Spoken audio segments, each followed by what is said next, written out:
Pakistan moon mission 3 मई 2024 को पाकिस्तान आलमे इस्लाम का पहला और वर्ल्ड में छठा ऐसा मुल्क बन जाता है जिसने इस दुनिया से लाखों किलोमीटर दूर चांद पर छलांग लगा दी। लेकिन इस बात में कितनी सच्चाई है और पाकिस्तान का इसमें कितना हिस्सा है? साइंसदानों को ऐसा क्या मिला कि दुनिया फिर से चांद पर रिसर्च करने के लिए पागल है? चाइना का चैंग E6 मिशन क्या है और वो पाकिस्तान को ही साथ क्यों ले जा रहा है? आखिर क्या वजह है कि एक मुल्क जो गुर्बत और कर्ज में डूबा हुआ है वो इतने एक्सपेंसिव और ना खत्म होने वाली खलाई रेस में हिस्सा ले रहा है? इस सब के बारे में रियल और डिटेल्ड नॉलेज मैं आपको दूंगा।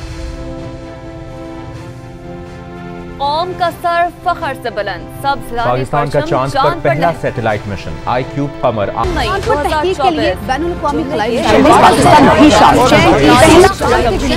पर भेजने की तैयारियां मुकम्मल।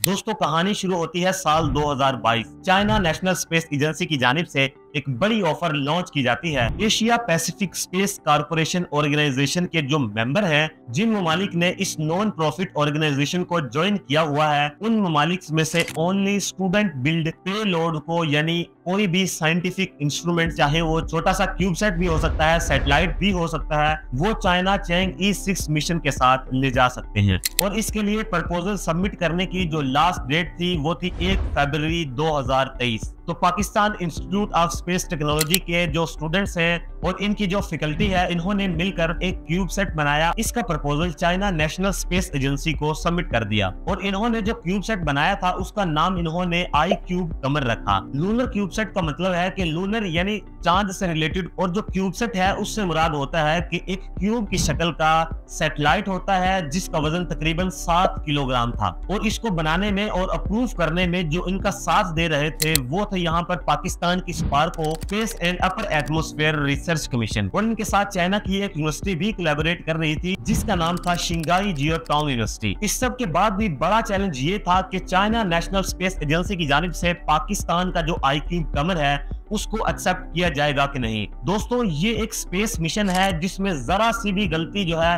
वो पूरे के पूरे मिशन को खतरे में डाल सकती थी। तो इसलिए पाकिस्तान के iCube कमर को चाइना नेशनल स्पेस एजेंसी की जानिब से प्रॉपर टेस्ट किया गया। इसको बहुत सख्त तरीन तशखीसी अमल से गुजारा। और दोस्तों, उसके बाद IST स्टूडेंट्स, उनकी फैकल्टी और उनके साथ जो कोलैबोरेट कर रहे थे, उनकी खुशी की इंतहा ना थी कि जब चाइना नेशनल स्पेस एजेंसी की जानिब से नोटिफिकेशन मिलता है कि उन्होंने पाकिस्तान के iCube कमर को चाइना चैंग E6 मिशन के साथ ले जाने के लिए अप्रूव कर लिया है। लेकिन दोस्तों, ये सब इतना आसान नहीं है। इसके बाद भी 2 क्वेश्चंस और हमारे पास खड़े होते हैं कि जो चाइना का चैंग E6 मिशन है उसका आखिर मकसद क्या है, और जो पाकिस्तान का iCube कमर है वो चाइना को कैसे फायदा दे सकता है। और यहाँ पर गौर करने की एक और बात है, आखिर चाइना को मून के साउथ पोल पर ऐसा क्या मिला? उसने एक के बाद एक मून मिशन लॉन्च कर दिए। ये चैंग E6 है, इससे पहले 5 मिशन जो है वो मून पर लॉन्च किए जा चुके हैं, और इसके बाद भी एक सीरीज है जहां पर चैंग E7 जो है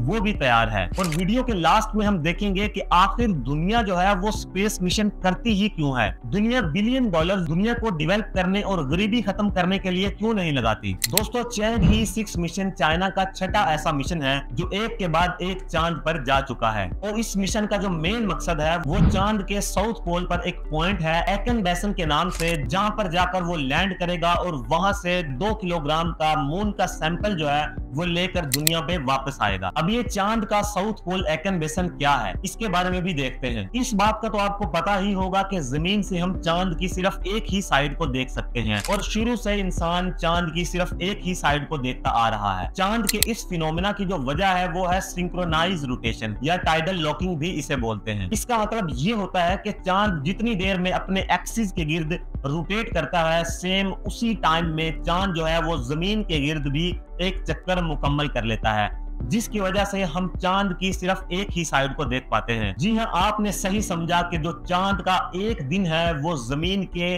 29.5 दिनों के यानी तकरीबन 1 मंथ के बराबर होता है। और दोस्तों हैरानी की बात यह है कि चांद की दूसरी साइड पर जहां पर ये चाइना का मिशन लैंड करने वाला है, जहां से सैंपल लेने वाला है, एक 2500 किलोमीटर के डायामीटर की एक खाई है जिसकी गहराई तकरीबन चांद की सतह से 6.2 से 8.2 किलोमीटर हो सकती है, जहां आज तक जब से ये सोलर सिस्टम बना है वहां पर सूरज की रोशनी नहीं पहुंची। और इसलिए साइंटिफिक कैलकुलेशन के मुताबिक वहां पर बर्फ और पानी, दूसरे वोलेटाइल कंपाउंड्स पाए जा सकते हैं, जिन कंपाउंड्स का जायजा लेकर, जिन कंपाउंड को टेस्ट कर हम इस ना खत्म होने वाली कायनात के राजों से पर्दा उठा सकते हैं। उस जगह के सैंपल से हम एग्जैक्ट पता लगा सकते हैं कि हमारा ये सोलर सिस्टम और ये कायनात कब वजूद में आई थी और ये कितनी पुरानी है। दोस्तों यही पॉइंट जहां से ये सैंपल कलेक्ट करने जा रहे हैं, इसी पॉइंट को हम मून का साउथ पोल एकन बेसन पॉइंट कहते हैं। और दोस्तों यही वजह है चाइना के एक के बाद एक मिशन की, और यही वजह है कि दुनिया अगेन चांद को एक्सप्लोर करना चाहती है। और ये सब पॉसिबल ऐसे है कि चाइना के पास ऑर्बिटल लॉन्च की कैपेबिलिटीज मौजूद हैं, यानी चाइना के पास स्पेस में और किसी खास ऑर्बिट में सैटेलाइट को भेजने की सलाहियत मौजूद है, जो कि पूरी दुनिया में अभी तक सिर्फ 9 ममालिक के पास है। तो इसीलिए जब भी किसी दूसरे ममालिक को चांद पर या स्पेस में अपना पेलोड, अपने साइंटिफिक इंस्ट्रूमेंट या अपने जो है वो सैटेलाइट्स भेजने होते हैं, तो वो इन 9 ममालिक के जरिए ही भेजते हैं, जिसमें म्यूचुअल बेनिफिट्स होते हैं। और दोस्तों ये भी एक वजह है कि जो पाकिस्तान का IQ कमर है वो चाइना के जरिए लॉन्च किया जा रहा है। चाइना इस मिशन में लॉन्ग मार्च 5 नाम का एक व्हीकल जो है वो इस्तेमाल कर रहा है, जिसमें जो इनका मेन कंपोनेंट है वो इनका रोबोटिक लूनर एक्सप्लोरेशन है, जो कि चांद के उस पॉइंट पर लैंड होगा और वहां से सैंपल को कलेक्ट करेगा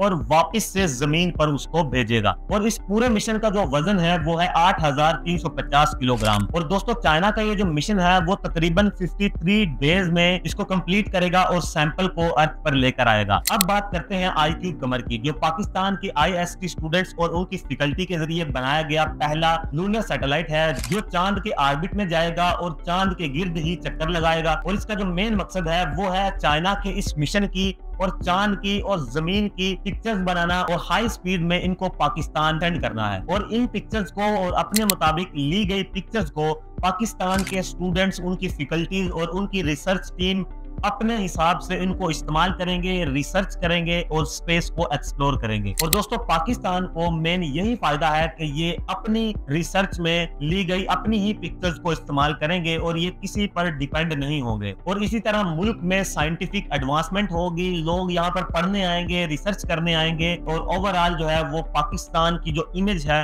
वो बेहतर होगी। फिर चाइना के साथ कोलैबोरेशन का फायदा ये भी है, जो वो सैंपल लेकर आएगा चांद से, उसके ऊपर जो है वो पाकिस्तानी स्टूडेंट्स और पाकिस्तानी साइंटिस्ट जो हैं वो भी रिसर्च कर पाएंगे और उन्हें भी जो है वो दुनिया को एक्सप्लोर करने का एक नया मौका मिलेगा। और दोस्तों चाइना के साथ कोलैबोरेशन का ये भी फायदा है कि जो स्पेस में खुद बहुत आगे हैं उनके साथ कोलैबोरेशन करेंगे, टेक्नोलॉजी शेयर होगी, नॉलेज शेयर होगा और ओवरऑल जो है वो मुल्क तरक्की करेगा और नई इंडस्ट्रीज बनेंगी, जिनकी वजह से नई जॉब क्रिएट होंगी। और अब मेरा सवाल उन लोगों से है जो बात बात पर कहते हैं कि खाना मिल नहीं रहा और ये चांद पर जा रहे हैं। क्या तुम्हें खुदा पर यकीन नहीं और ना दुनिया की समझ? आज के दौर में पावर और पैसा सिर्फ उसी के पास है जिसके पास टेक्नोलॉजी है। सबसे बड़ी कंपनी माइक्रोसॉफ्ट को देख लो, $3.1 ट्रिलियन की नेटवर्थ बनी हुई है सिर्फ एक विंडोज बनाने से। एप्पल को ही देख लें, $2.9 ट्रिलियन नेटवर्थ। और इसके अलावा अभी रिसेंटली देख लें, एनवीडिया नाम की जो कंपनी ग्राफिक कार्ड बनाती है उसकी नेटवर्थ गूगल से भी ज्यादा हो चुकी है, $2.2 ट्रिलियन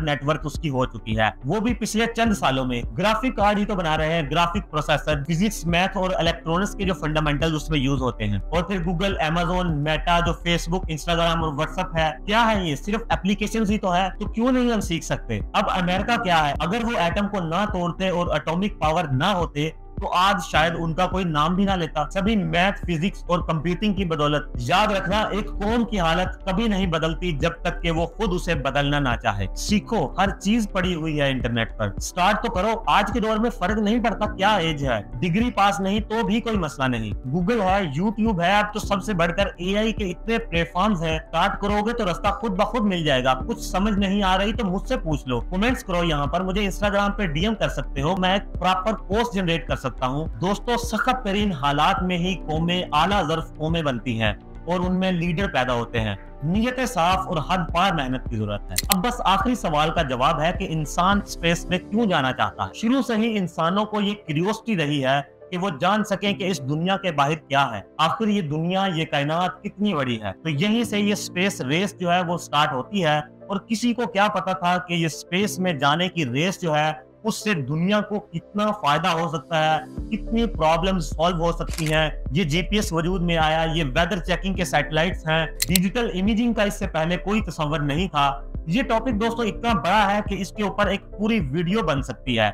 अगर इस टॉपिक पर वीडियो चाहिए तो जस्ट कमेंट में यस लिखना है आपने। और अब दोस्तों जो स्पेस मिशंस की जो मेन रीजन है वो ऐसे रिसोर्सेज तलाश करना है कि जिनको इस्तेमाल करते हुए हम फ्री एनर्जी प्रोड्यूस कर पाए, हम जो है वो जमीन के जो वसाइल हैं उनको ओवरकम कर सके। और लास्ट में एक जो और रीजन है कि जिस तरह डायनासोर्स का खात्मा हुआ एस्टेरॉइड की वजह से, इसी तरह जो है वो कोई ना कोई एस्टेरॉइड कभी ना कभी दुनिया को टकरा सकता है। तो उससे पहले वो कहीं और किसी और सोलर सिस्टम में एक हैबिटेबल प्लेनेट जो है वो ढूंढ पाए जहां पर इंसान जो है वो अपनी जिंदगी गुजार सके और वो इंसानों के लिए हैबिटेबल हो। तो दोस्तों इसी के साथ इस वीडियो को खत्म करते हैं। जो अब तक भी वीडियो देख रहा है वो नीचे लास्ट लिखकर कमेंट भी करिएगा और मिलेंगे हम नेक्स्ट वीडियो में। तब तक के लिए अपना बहुत सारा ख्याल रखिएगा।